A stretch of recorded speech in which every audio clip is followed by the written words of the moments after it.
Hey, Steve Robinson, how are you doing, my friend? I'm good, thanks, Lee. How are you?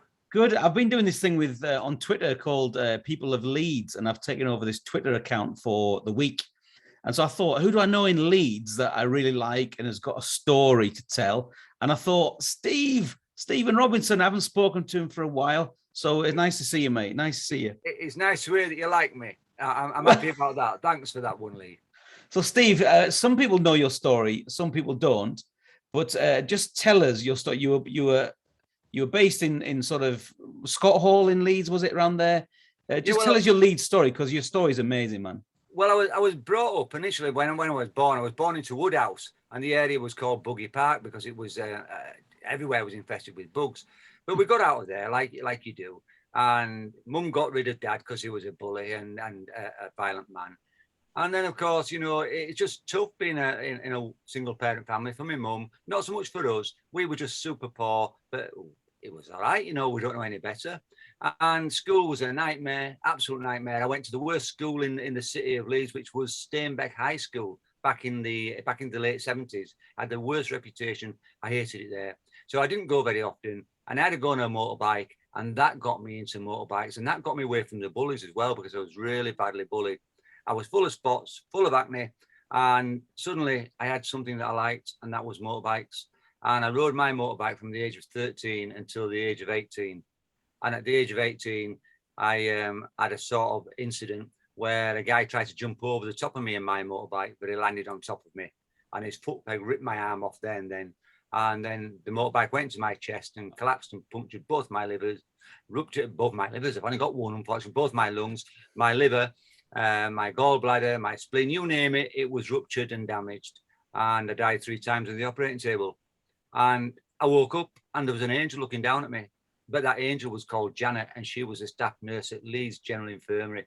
And she did everything for me, absolutely everything. But one day she took me to the bathroom because I'd asked if I could use a proper toilet because everybody had to use commodes. And that's when I noticed it for the first time that my arm actually had gone. But I also noticed all my spots had gone. And I was so happy and overjoyed that my spots had gone. It really didn't seem that important that an arm had gone.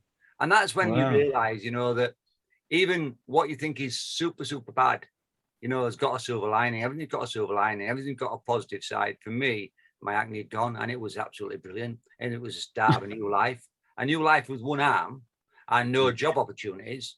And you think, well, where am I going from here? Well, I decided I didn't know what a one-handed guy could do. And the only way you can find out what a one-handed guy can do is to do everything. So I did everything.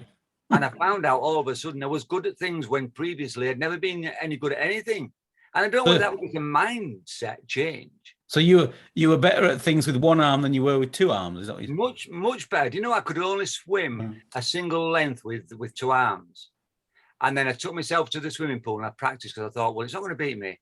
And I think it was a month later, I was doing a mile. That was 62 or 64 lengths. Wow. And people say, wow, you're like a fish. And but it was easy. It was a lot easier. It was easier with one arm than it was with two. I remember when I was a young guy and I wanted to be a dancer. And I thought, what am I going to do with both my arms when I'm dancing? I thought, it's a pain in the ass, is this? If we only had one arm to know what to do with, I'd be okay. And many years later, that is me. I am the dancer with one arm. Wow. And I can dance much better with one arm than I ever could with two. So I've got lots of questions, but let's just go back, if we can, just to the accident. Yeah.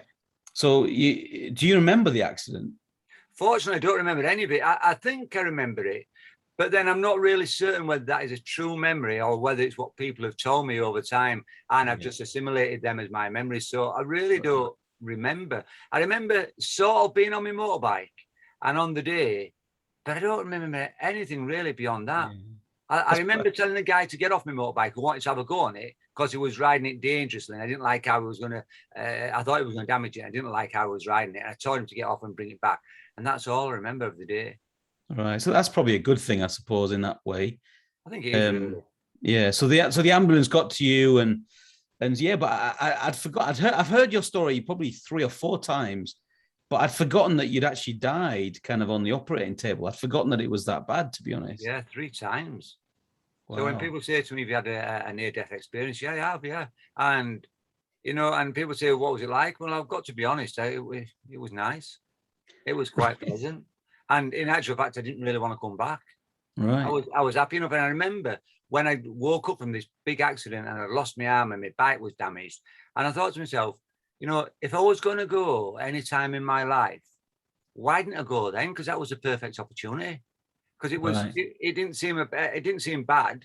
I wasn't upset that I'd lost an arm. I wasn't upset that I was alive. It just seemed a waste, really. Because if I was going to die, and we were all going to die, that seemed like the perfect time to do it. You know, and but then of course there must have been a lot more waiting for me. And I always think to myself that I've been saved for a reason. And you know, I was quite religious at the time. I used to pray every night, and strangely, I don't anymore. I've become more spiritual than I have sort of like religious and praying. I just believe in bigger and better things. And somebody said to me, you know, how can you believe in God, Steve, when He's taking your arm? And I said, no, God hadn't taken my arm. I said, that was just a freak accident. I said, God saved my life. So I always felt like I'd been saved for a reason. I know it sounds stupid, but you like to think you're here for a purpose, don't you?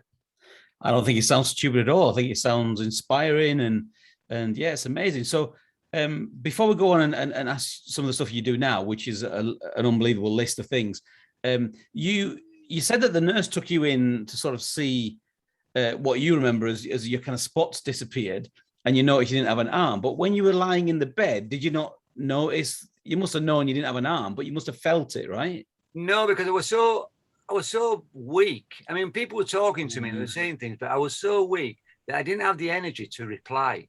And I mean, I've never been that weak in my entire life. But I remember somebody said something to me about roller skates because I was hallucinating. And I used to do a lot of roller skating. I lived on wheels. And I think you did, didn't you, Lee? Weren't you a keen roller skater? No, BMXer I was back in the days. Yeah. Well, I lived on roller skates and I absolutely loved them. But when I woke up, all my sort of like neck and shoulder was damaged. And I was like that, tied to my shoulder almost. I just couldn't move because all my muscles had been damaged. And because I couldn't look down and see my arm, all I could feel was really aching. And I was on morphine. And I'd said to my parents, to my mum, my sister, I said, will you take me roller skates home? And I said, what? And I felt like I'd been holding my roller skates and they were under my arm. And I'd been holding them that long that my arm were aching. And that's what I thought why my arm was aching. I didn't think I'd lost an arm, although they kept telling me. But when they said to me, no, Steve, we don't have to take your roller skates back. You know, you'll be a roller skate when you get out. And I didn't even have the energy to reply and say, I don't mean that. Right. And I didn't have the energy to reply and explain what I was talking about. But, you know, it may have been a combination of drugs and I was hallucinating. I had all sorts of stuff going on. I had a plant growing out of my stomach, but that was where I'd been cut open. So it was all where I'd been injured that was obviously I could feel, but I wasn't feeling pain because I was on morphine. And I just didn't know. And people were telling me, you've lost an arm. But how can you believe somebody's telling you you've lost an arm when you can still feel it? Of course, yeah. Well, you think they must be talking crazy. Yeah, what an amazing story. Well, one of the best laughs that I've had in ages is when you told me the title of your book. So show me your book and tell me the title of your book. Shall I? Okay, let's have a look. I'll do it. Reverse cover first. Are you ready? No harm in trying. No harm in trying. It just really made me laugh because it's absolutely you. It's your accent, your Leeds accent, everything. No harm in trying. So sure, you had this bad accident and you've had all that stuff, but you now write in your book and you do lots of motivational talks and stuff like I do, and you tell your story about what you do now. So you dance, but also do something else with a special suit on. Am I right, Steve? I do with my special homemade DIY suit. But it's sort of a suit. It's more like a bit of a waistcoat, isn't it? And it's a fiberglass, semi-rigid waistcoat. And because you can probably see I've got nothing there, no stump, it's just my shoulder. So I wanted to become a pilot. And I thought, well, how do I go about doing that? And I was awarded a flying scholarship, which obviously helped because it was free for 20 hours. But then I wanted to continue. But to fly this aircraft, I needed a prosthetic arm. But of course, there's nothing to attach a prosthetic arm. So any arm that was on there kept falling off during flight training. So I had to come up with an idea of stopping an artificial arm from dropping off. And what I did is I created a body jacket. And it's like I said, a body jacket is like a waistcoat and it's rigid. And I strap myself in. And now I can put my prosthetic arm onto this mounting on the body jacket. So now I'm properly in. This arm is basically attached to my torso now. So any movement I make with my shoulder transmits to the throttle of the aircraft. And then I unlock the forward arm when I don't want it to transmit any force to the throttle. So just to clarify, when you're 10,000 feet up, you probably don't want your arm just falling off there, do you? You want to keep control of the aircraft, right? You've heard my jokes before, haven't you? It did fall off at 3,500 feet when we were doing simulated landings. My flying instructor said, "See that cloud in front, Steve?" He said, "I don't want us to try and land," he said, "at the moment, because we don't know how this arm's going to work." He said, "Pretend that's a runway and I want you to land on it." So we did all the procedure to land on this runway in the sky. And as you get to where you think the ground is, you've got to pull back on your stick. But I was flying with my prosthetic arm, so I had to pull back on my prosthetic arm. And he wanted me to do all this one-handed. So this, I couldn't touch anything with this hand. Everything was with the prosthetic arm. And as I pulled back to what they call flare, so it goes level, the arm fell off. And we went into a spiral dive and we dropped nose first through this cloud. And I said to my flying instructor, who was called John, I said, John, I said, "You have control." And he said to me, no, Steve. He said, "You've got control. You've got to learn to fly this aircraft with your prosthetic arm." So I said to him, no, John, with a bit more urgency. I said, "You've got control." I said, "My bloody arm's fallen off." Right. It's properly fallen off. It was in the footwell of the aircraft. It totally come up. I was totally disengaged from the aircraft. And the aircraft was just dropping through a cloud. Wow. So I realized I had to come up with an idea that wouldn't cause that. So my body jacket and my prosthetic arm didn't come off. And I continued flight training with that prosthetic arm. And I passed my my PPL, my private pilot's license, in 2015 it was. Yeah. So almost 7 years ago. Well, 6 years ago. That's amazing. That's amazing. I've seen you do a talk where you like have your flight jacket and stuff underneath and you kind of reveal it and stuff and stuff like that. I think that's really good because people, obviously, I think with the Paralympians and stuff now, we're probably dealing with disability in a slightly different way. But I think many years ago, people would have, I guess, seen you and thought maybe you couldn't do anything. Is that right? Well, yeah, people do write you off, and they write you off because they think, well, what can you do with one arm? Or what can you do if you're in a wheelchair or you got one leg? People just write you off. And it's only because they can't imagine how they could do the things they do with one arm or with a disability. But, we're built to adapt. We're all adaptable, so you just realize that you can do things with one arm. But I tell you what happened to me the other day, a really strange thing. First time this has ever happened to me. And I'm walking through the city of Leeds. And normally I'll get kids saying to their mum, "Oh, mummy, he's only got one arm." But this young kid said to his mum, "Oh, look, mum, there's a disabled man there." And I thought, well, wow, I didn't expect that from a young kid. So I'm thinking he's probably been watching the Paralympics.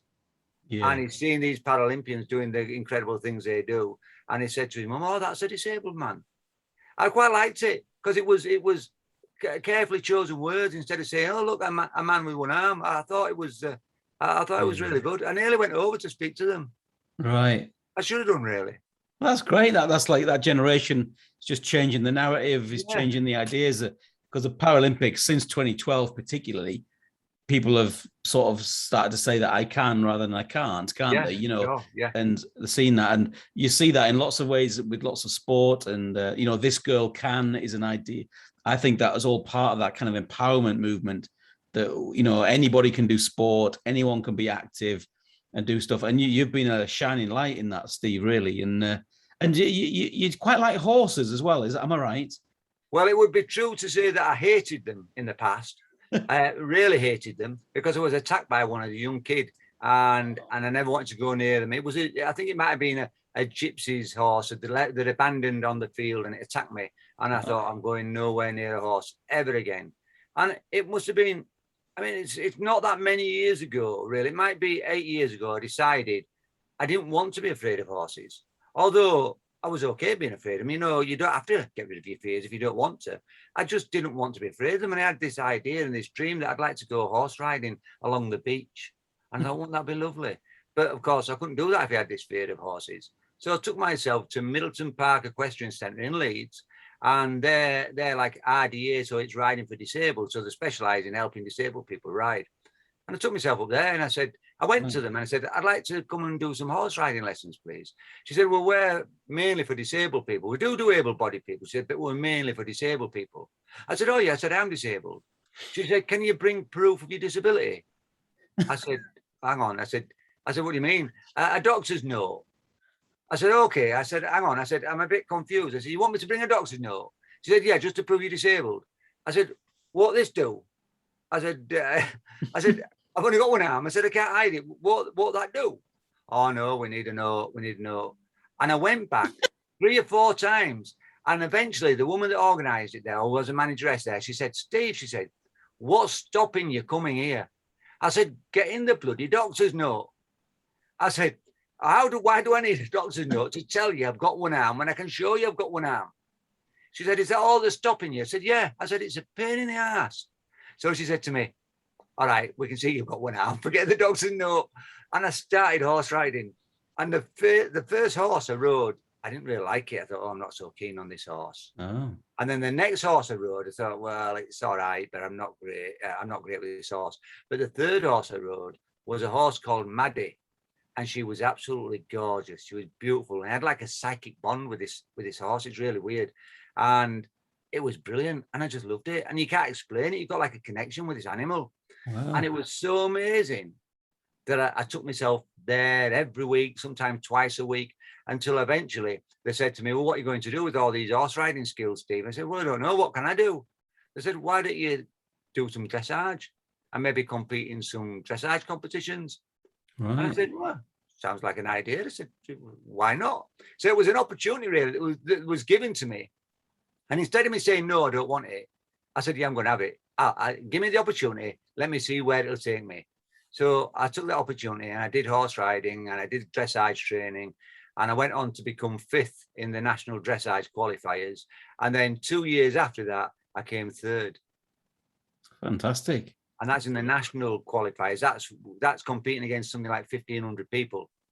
And I'm thinking, wow, how have I come 3rd out of 1,500 people when I hate horses? But obviously I don't now. It's just, it's like anything. They say that you don't need to be afraid of a trained dog. You've only got to be afraid of a wild dog. And it's the same with horses. So the horse was a wild horse on the field that attacked me. But the ones I learned to ride were trained horses and they knew what they were doing. And they taught me more than I guess I taught them. Wow, amazing. We could talk all day. We've gone way over time, but you're just an interesting guy, Steve. Leeds guy, a Leeds story, and it's inspiring. And you're doing a lot of speaking and stuff. You travel all over the place, don't you? Doing talks and stuff now, which is brilliant. Yeah, I love that. Obviously things have been tough with COVID, but yeah, I've been speaking. I've still been speaking during COVID, but I like to travel. I like face to face. I like to shake people's hands. I like to meet them. I like to spend my time in the room. And I'm not the type of speaker that wants to be there 5 minutes before the talk and 5 minutes after. I'd rather just spend all day there. I just like meeting people. Yeah, me too. Yeah, I hate the kind of speaker that just turns up like a rock and roll star and runs on the stage. No, I'm always first. I'm often first there and last to leave, I think. But it's the best part of it, isn't it? You get to meet loads of great people and it's a day out, let's face it. And it's a great day out because not only have you had a fun day out meeting people, but you've been paid as well. Exactly. It's a bit like, you've got a lot of history doing jukeboxes and things, which you probably haven't got time to talk about. But I'm a former DJ, and I always think the DJ was the first one to get there and the last one to leave. Yeah. And I think maybe that's just a habit for me that's just stuck. Do you know what I mean? So. Well, I worked 15 years as a DJ, and I think that was part of the reason that I wasn't as nervous talking on a microphone. When they gave me a mic and I told a mic, I felt a lot more comfortable. Yeah. It's weird. I felt much more comfortable once they gave me a mic. That's it. You put on that special DJ voice. Fantastic. So how can people, have you got a website or some social media? How can people follow you, Steve? I have got a website, Lee, and it's www.steven-robinson.com. Or they can find me I'm on Facebook, just under Steven Robinson, or they can find me on Twitter, and that's Steve with one arm. Fantastic. I'll tag you. It's brilliant. I'll tag you in the video. You've got loads more to share. And your book, No Harm in Trying, is available everywhere, which is a great book. There it is. Again. And I hope to see you again soon, Steve. Thanks, you. Lee. Really enjoyed that, mate. Thanks for being with us. Cheers now. Bye-bye. Bye.